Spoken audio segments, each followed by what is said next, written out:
Début de ces demi-finales de Coupe d'Aquitaine entre le Bordeaux Futsal et les Girondins. Ce sont les joueurs visiteurs qui vont se mettre les premiers en évidence suite à un contre favorable.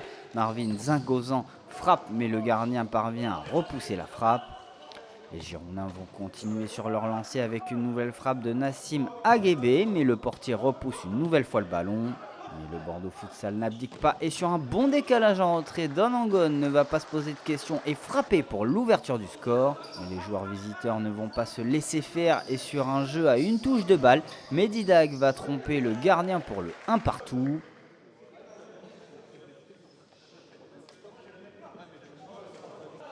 Bordeaux Futsal reste dans son match et sur un jeu posé, Dan Angon va inscrire un doublé pour le 2-1.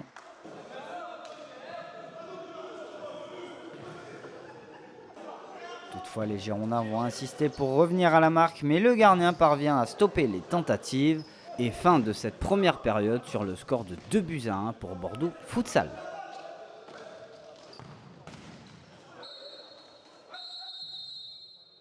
Au retour des vestiaires, les Girondins Futsal ne vont pas abdiquer et parviendront à revenir au score grâce à une frappe surpuissante d'Ayrton Verel au premier poteau qui ne laisse aucune chance à Paolo da Silva.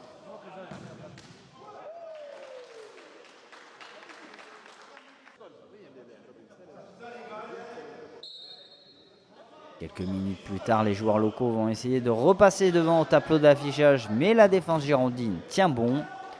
Et suite à un ballon perdu dans la surface de vérité, Medidag va contrôler le cuir et enchaîner par une frappe puissante pour permettre aux siens de mener pour la première fois dans le match. On se rapproche de la fin de la rencontre et sur des vagues offensives, le Bordeaux Futsal va tout donner pour revenir.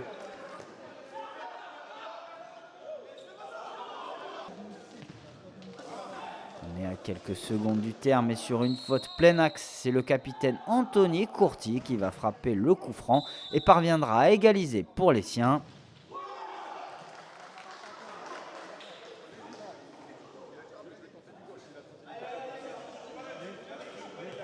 Fin de la seconde période et on aura droit à des prolongations.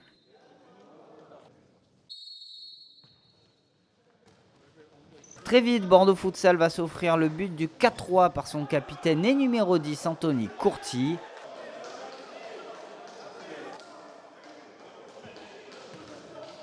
Dans la minute qui suit, sur un bon rush de Franqueyo, ce dernier va remiser sur Francis Efala pour le but du 5-3.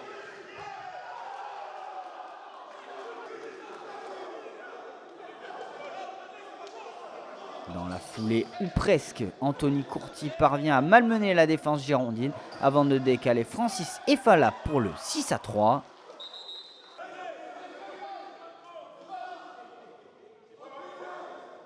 Dans les derniers instants de la partie, les visiteurs vont essayer de réduire la marque, mais la défense bordelaise parvient à écarter le danger.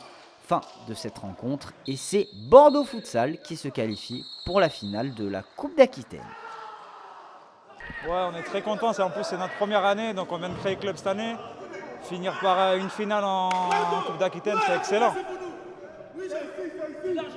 C'est excellent, on espère la gagner. Maintenant qu'on y est, on va tout donner pour la gagner. Ça a pu aider l'équipe. Je ne pense pas personnellement, mais c'est un résultat d'équipe. On a tous bien joué et on a mené 3 buts et c'est le résultat qui compte. Ouais, je suis ravi d'atteindre la finale. C'était une rencontre assez partagée. Il y avait de la qualité des deux côtés. Et on a bien joué, on a mis de l'intensité. Et je suis satisfait de ce match.